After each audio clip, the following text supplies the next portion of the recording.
In April of 2021, my family came here to this church to candidate and explore if it would be a good fit for me and my family to be here at your church. And that meant that my son and wife and we flew to Seattle and rented a car there. And my mom wanted to come with us while we were going to be here for the 9 days as a candidate. That way she wanted to be here to watch our son Luke, and so that my wife and I could spend a little extra time interacting with people. So while my wife and son and I flew up to Seattle, my mom flew from Anchorage, Alaska, and met us at the Seattle airport. And we proceeded from the airport to the rental car facility, and there we went to rent a car, and we loaded everything up, the car seat and all the luggage, and we went to get in this car in April of 2021. And at that time, you might be familiar that a lot of the rental companies, because of the COVID pandemic in 2021, they sold off a lot of their fleets of cars in 2021 because nobody was renting cars. So they just sold them all. But that was in 2020, sorry. They sold them all. But in 2021, they bought all new cars as people were starting to rent cars again. And so we got in this brand new vehicle. And as we loaded everything up, the guy gave me the keys to the car, and it was just a little round plastic thing, no key on it. And I wasn't alarmed because I've seen some of these before where the key is inside the plastic, you hit the button, and it kind of flips out kind of in a cool way, and you use it.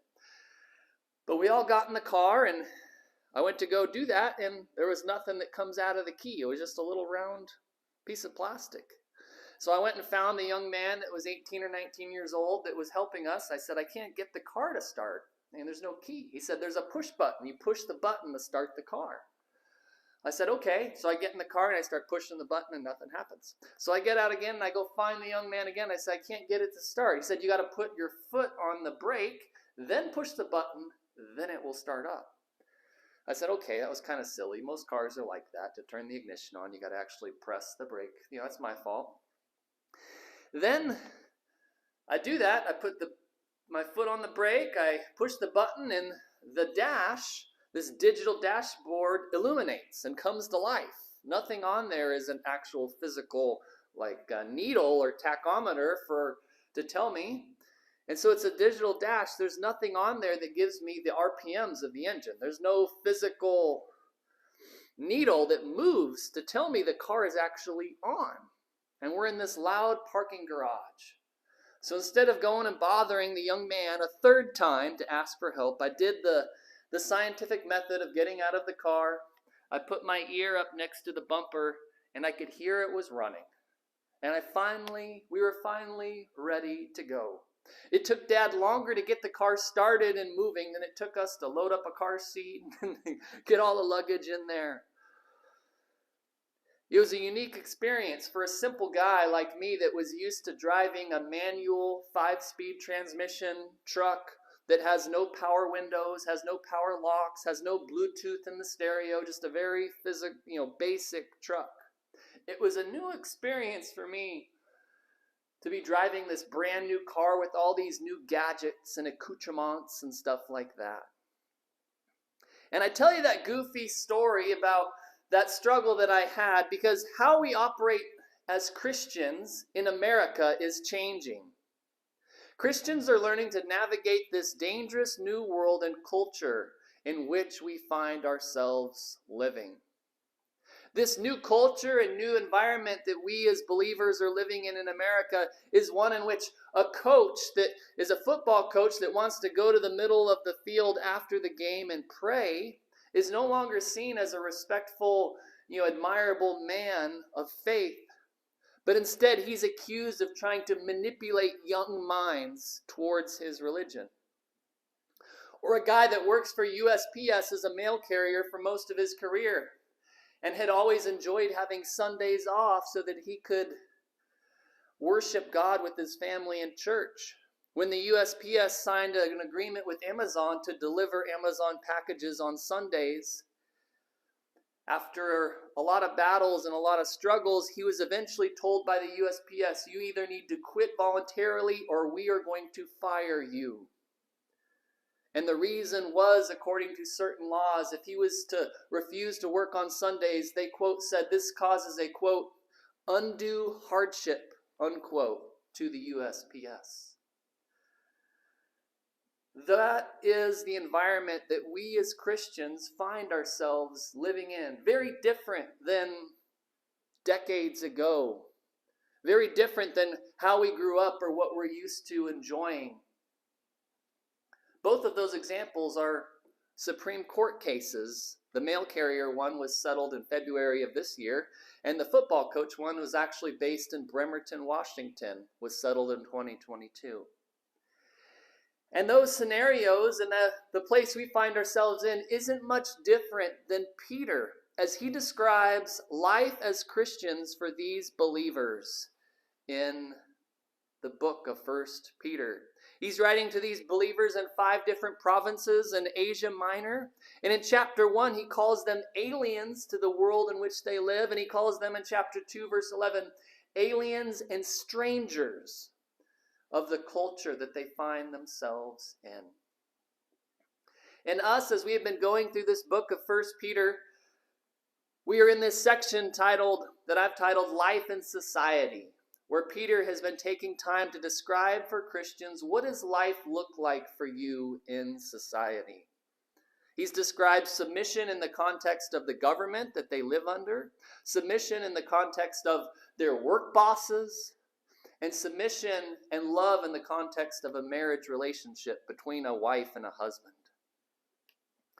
And in this area, in this passage we're going to look at today, verses 8 through 12, that Janice read for us today, we're going to read about how to behave in those environments. Peter's going to describe the mental attitude that we should have, our method of actions that's going to guide us, and our motivation for that behavior. So let's look at this today together. And I want to start by looking at verses 8 and 9 and the mental attitude that Peter describes that these people should have.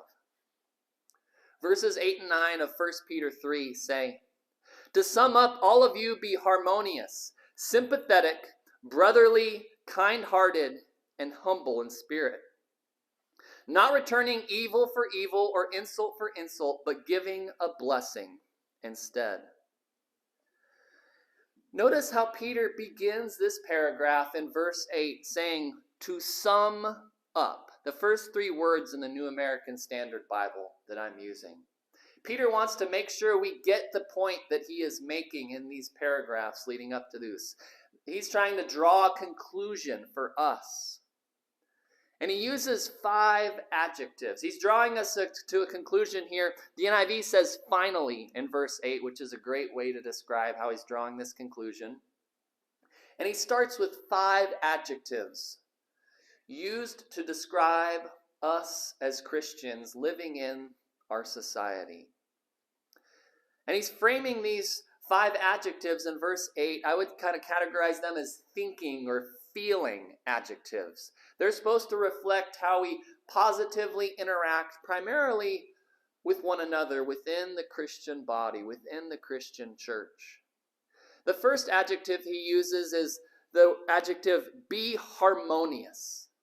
That word for be harmonious comes from 2 different Greek words. One means same or common. The other one means sympathy. To have a common sympathy, to have a common understanding, to have a common harmony, to be united in spirit is what he's saying for them. He also tells them there, similarly, a second adjective, to be sympathetic. He tells them, be sympathetic. That word for sympathetic describes an understanding. It means that we share common feelings with someone else. The third adjective is brotherly in verse 8. Brotherly.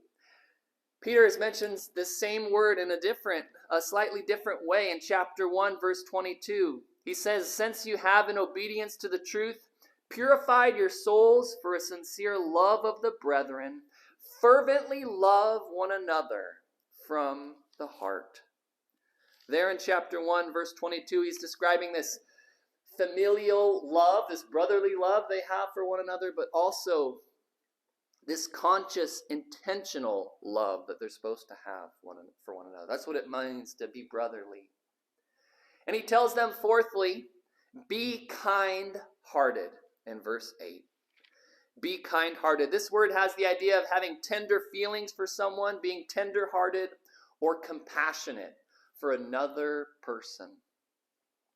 There was a man that used to mentor me and disciple me for a long time, and if I was having trouble getting along with other people or working through conflict, he would usually direct me back to Ephesians chapter 4, verse 32. It's the only other place that this Greek word for kind-hearted is used. It's used in 1 Peter 3:8 and here in 4:32 of Ephesians, where Paul writes, "Be kind to one another, tender-hearted, forgiving each other, just as God in Christ has also forgiven you." And lastly, the fifth adjective that he is using to describe us as Christians in a Christian community is he says there, "Be humble in spirit." Now, perhaps the best way to describe this adjective is with a story, an illustration. When I was in college, I worked for a period of time as a referee for the intramural sports leagues that we had at our college, right? Where people that worked for the college could play in these sports leagues. Students could play in the sports leagues, and even alumni that still lived in our city could come back and play in these sports leagues. We had sports like softball, volleyball, dodgeball, and flag football. I refereed all of those sports. And flag football was interesting because it was 4-on-4 flag football, and we would get these young 18 or 19-year-old kids that would come out, and they had played football in high school, and there was no football team at our college, so this was like their chance to actually prove. And they were as selfish as an 18 or 19-year-old boy could be, right? They're always running deep. "Throw it to me, I was open. Why'd you do that? Give me the ball." Super selfish.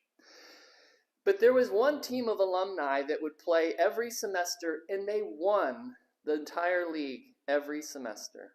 Their name was No Way Jose. That was their team name. No Way Jose. And it was 4 Hispanic guys, all about 5'6", 5'8". They weren't the most athletic. They weren't the biggest. They weren't the strongest. Their star player, their quarterback that primarily just ran the ball every time, was even a little round and pudgy, we could say. He was not, your image of an athlete. But these guys worked together as a team. They didn't throw the ball very often. They did run plays almost every time. But they worked together. They knew each other's weaknesses. They were humble to know their strengths and their weaknesses.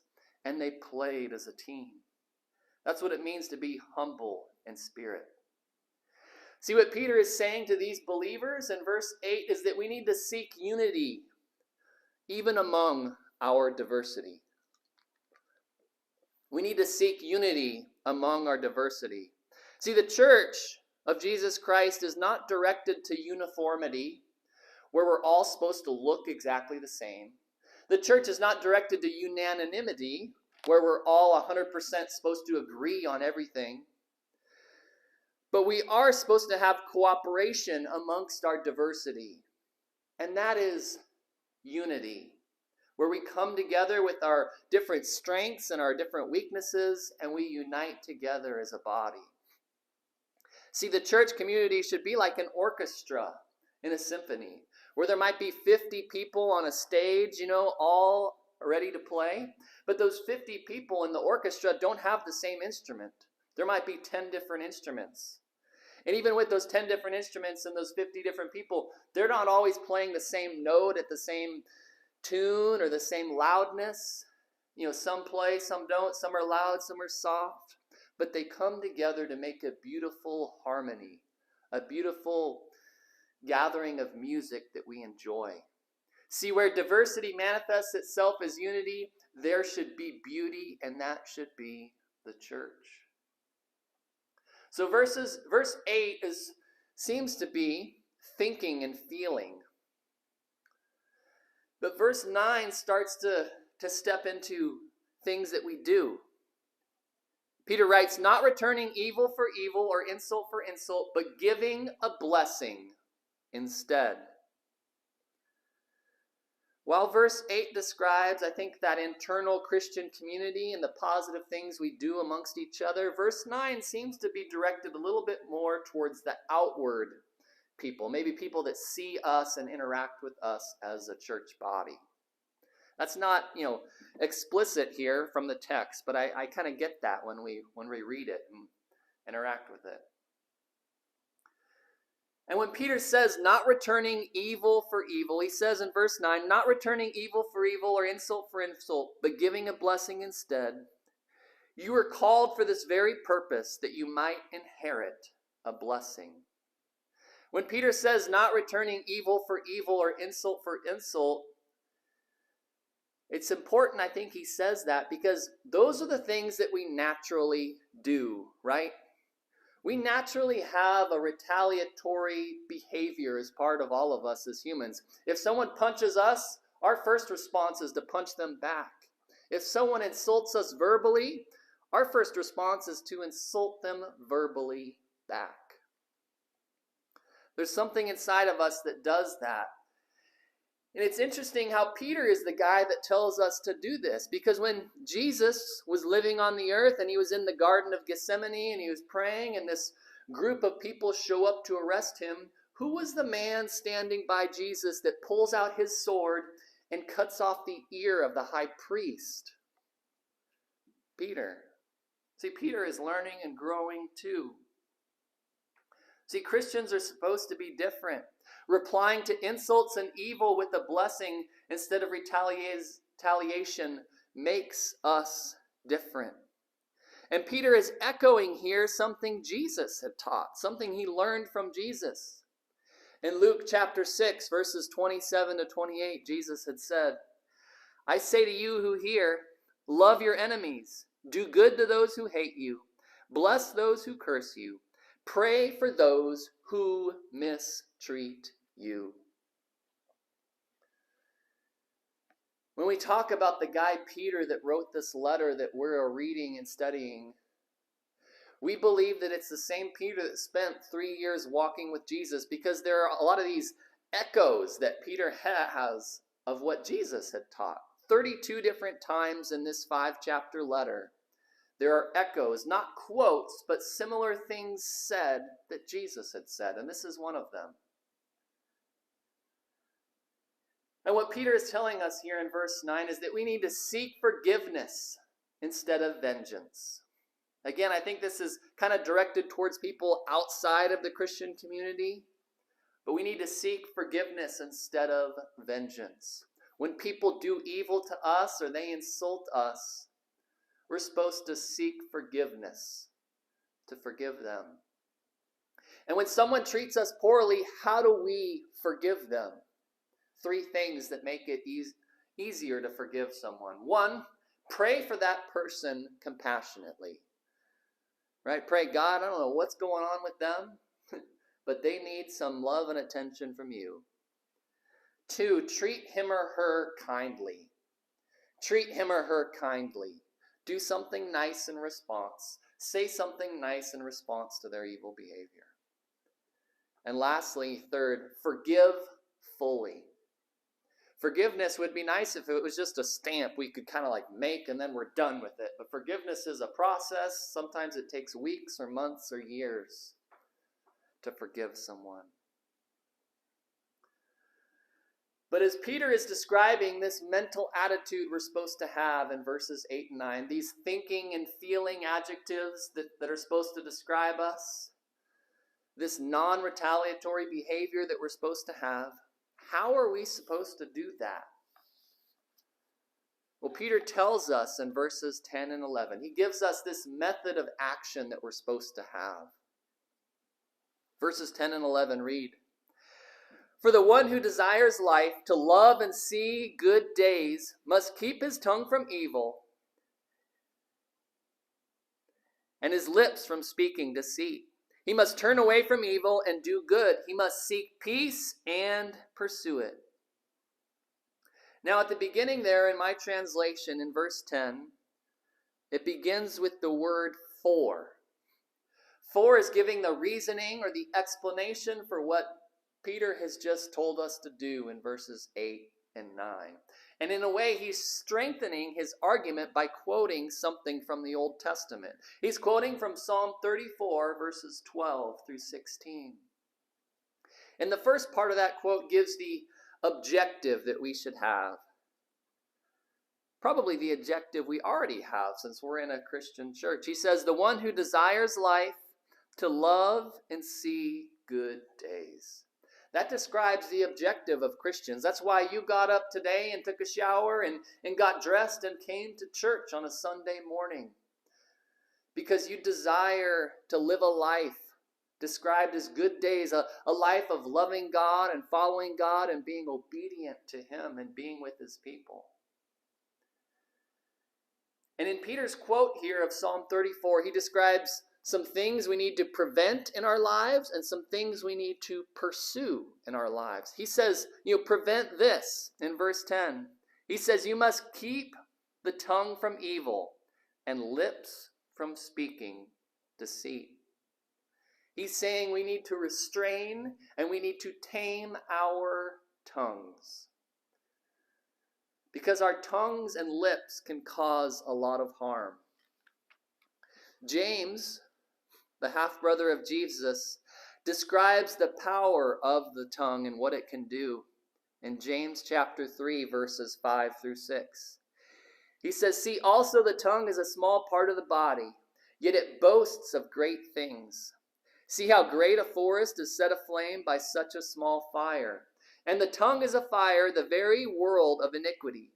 The tongue is set among our members as that which defiles the entire body, and sets on fire the course of our life, and is set on fire by hell. The power of our tongue can be used for evil. When we're sarcastic, when we're sassy, when we're, what do I hear now? Spicy. You're being kind of spicy with your words. Tremendous damage can be done with our lips and our tongues because what we say can't be erased, and what we write and send by an email or text message can't be recalled. So Peter tells them we need to restrain and tame our tongues. The Bible teacher J. Vernon McGee tells a story about how when he was a young boy, his dad died in a work accident. So he went to go live with his two aunts and his unsaved uncle. He lived with them while he worked to provide for his mom and his siblings. And he said on Sundays, his drunk uncle would usually sleep in, wouldn't go to church, but his one aunt would go to the Presbyterian church and one aunt would go to the Baptist church. And then they would come home for lunch and for dinner and talk about the gossip that they heard at church in front of the unsaved uncle. And years later, when his uncle was in the hospital, one of his aunts asked him, why has he never been saved? Why has he never committed his life to Jesus? And J. Vernon McGee says he didn't know how to say it, but he wanted to tell his aunt that the uncle heard a lot more gossip than he ever heard of the gospel. And that's sad when gossip comes out of our lips more than the gospel of Jesus Christ. But it doesn't just stay with our lips and our tongues. Peter moves on. He says he must turn away from evil. I think Peter starts with, or I should say David, as he's quoting David. I think David starts with our lips and our tongue because that's where bad things start. And if we speak evil and do bad things with our lips, likely our works are going to follow later. So we need to resist and turn from evil. So Peter tells them, prevent this. Restrain and tame the tongue and resist and turn from evil. But then he says to pursue this in verse 11. Do good, seek peace, and pursue it. And when he says do good, it's a reminder that as we leave our old life and turn to God, that we are naturally always turning away from evil things in our lives and turning toward good. There's some things that just kind of happen immediately when we become a Christian. Some maybe happen a decade or two later as we continue to grow in our faith. And he tells them that this person desiring the good life must seek peace. Again, this is important because it's our nature to fight and push back. It's our nature to always think our way is the right way. Our thinking is the correct thinking. But instead of acting that way, we need to seek peace. And Peter even pushes them a little farther. He says, seek peace, but also pursue it. Sometimes Christians have a reputation for finding the phone number for an attorney faster than they can find scripture in the Bible or find the phone number of the person that's been hurtful to them. We need to pursue that peace. We need to do good at every opportunity and seek peace in every conflict. Now, doing good means that we seek others' needs and try to be there to meet their needs, even if it's little and simple things. We should be trying to do good at all times. My wife always carries a box of granola bars in her car, so if she sees someone that is homeless or asking for money on the corners of streets, instead of giving money, she will give a granola bar normally. And one point in our marriage, we were a little tight on money, and we'd been talking about how to save money, and I was consciously trying to save money to help us. And she had a banana in her hand because she was going to give it to our son, but he didn't want it, so she was holding this banana as we approached this stoplight where I was going to turn right. And I saw the individual asking for money, I saw the banana, and I thought, we don't have any money. We can't give this banana. So as we pulled up to the stoplight, which was red, in which I was supposed to stop and turn right, she begins to say, should we give this banana to that person? And at that moment, I hit the gas a little bit, and we cruised the corner, and there was no opportunity to give, because I got to save that money, right? To which she replied, well, it's kind of hard to give the homeless person a banana when you blow through the red light. See, we all can do good, even if it's little, simple things like that. So we do good, but we also seek peace. And we want to seek peace as our goal. That might not always be possible. Peace might not be the end result, but we want to seek peace, at least have that desire, and start with that goal of peace. In 1938, a guy named Neville Chamberlain, who was the Prime Minister of England in 1938, traveled east of London over into Europe, and he met with one of the prominent leaders in Europe at that time, who was causing some issues and was causing some concern for a lot of people. But Neville Chamberlain had that meeting. He flies back to London. He walks off of his plane. It was rainy and kind of cloudy, and even though it was rainy and cloudy, there were a group of photographers there and a group of people with video cameras, and Neville Chamberlain, the Prime Minister of London, walked off. Prime Minister of England, London, England, I get them mixed up. The Prime Minister of England walked off that plane, and he held up a piece of paper. And he said, this piece of paper I got signed. This piece of paper secures peace. This is going to be peace in our time, he said. He said, I've got this piece of paper, and I have got the signature guaranteeing our peace from Adolf Hitler. Now, we all know that that piece of paper didn't really mean much to Adolf Hitler. He signed it, but he didn't honor it. Did the same thing with the Soviet Union. He signed a paper promising peace with them, but disregarded it. At least he kind of treated everyone equally.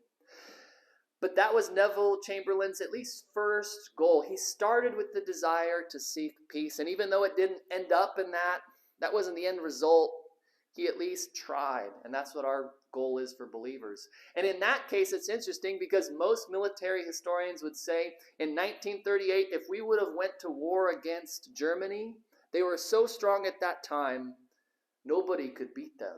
But it wasn't until 4 or 5 years later, when Hitler's armies got stretched in too many different fronts and in too many different locations, they became weaker, and that's when we could push them back. So how do you seek peace?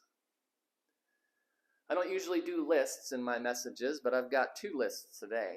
5 steps for seeking peace. First, try to talk in person, if possible. When there's an issue or conflict, if you're trying to seek peace, talk to that person in person, face to face, if possible. Right? When we have to look at someone's face or look in their eyeballs, we're naturally kinder and nicer than if we're just typing on a computer or on a phone. Second, don't ascribe intention. Right? Don't say you did this because you wanted that, or you intended to do this, don't ascribe intention to the person. Third, ask questions and seek understanding. Fourth, share your feelings. When you did this, I felt that way. When you said that, it caused me to feel this. Right? Those are important. It's good to share. And also, the person can't argue with how you feel. Right? It's okay to share. I feel this way. I know I probably shouldn't. I know you didn't mean that. But when you did, this is what it did to me. And lastly, number 5, express your desire for peace.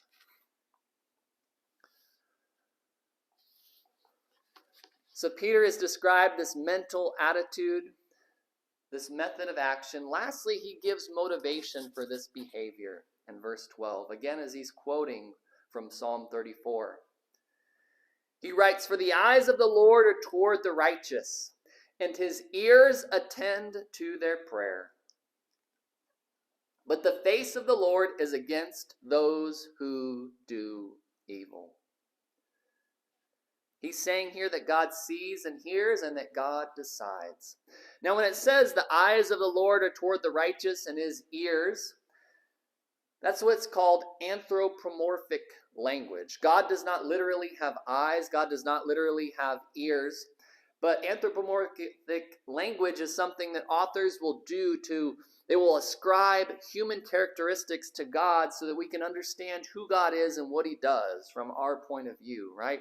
So when it says the eyes are watching us, that means God knows and sees what's being done. When it describes God's ears, it means he hears what's being said.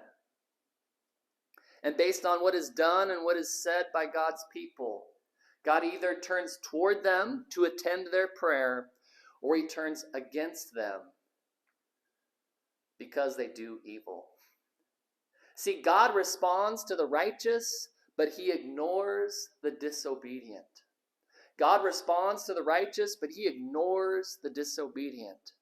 And that touches on an important question that sometimes people have that are not Christians, or even Christians might ask the same thing. They might ask, does God answer the prayers of unbelievers? Does God respond to the requests of non-Christians?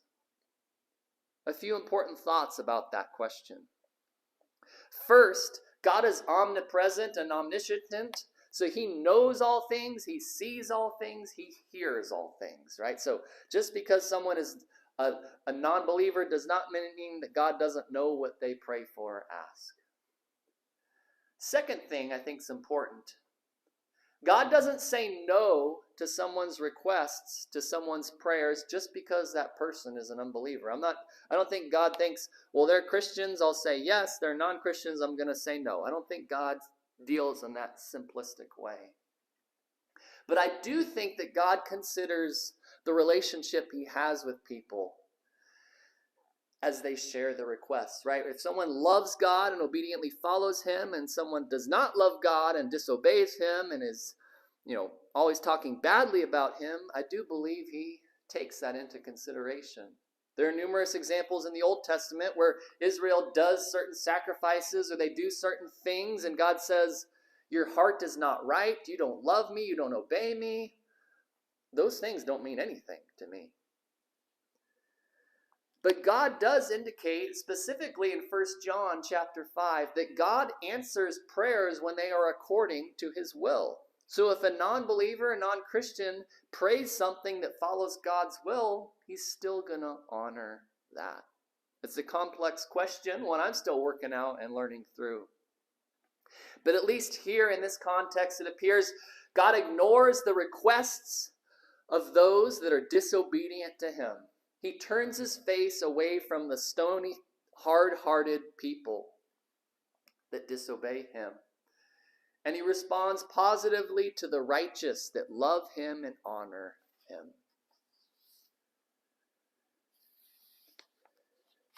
Here in this passage, Peter describes how we need to seek harmony with each other inside of our Christian community. How we need to pursue peace with people inside our church, but also outside. He describes how we need to guard our lips from speaking evil and how we need to guard our hands from doing bad things. How we need to guide those hands toward doing good. Those are important for us because those are what create harmony in this disarray world that we live in. A world that is becoming less and less tolerant and accepting of how we act and how we behave as Christians. And because of that, we need to have harmony and unity among the church, so that when those winds that blow in our culture, that persecution or suffering or difficult times that come upon us as believers and us as a church, we need to be united so that we can withstand those winds when they come upon us. As a church individually here at Lakeview Missionary Church, as a church regionally in our community, as a church nationally and globally. We need to make sure our house is in order so that we can withstand the wind and the storms that our culture is blowing toward us. Let's pray.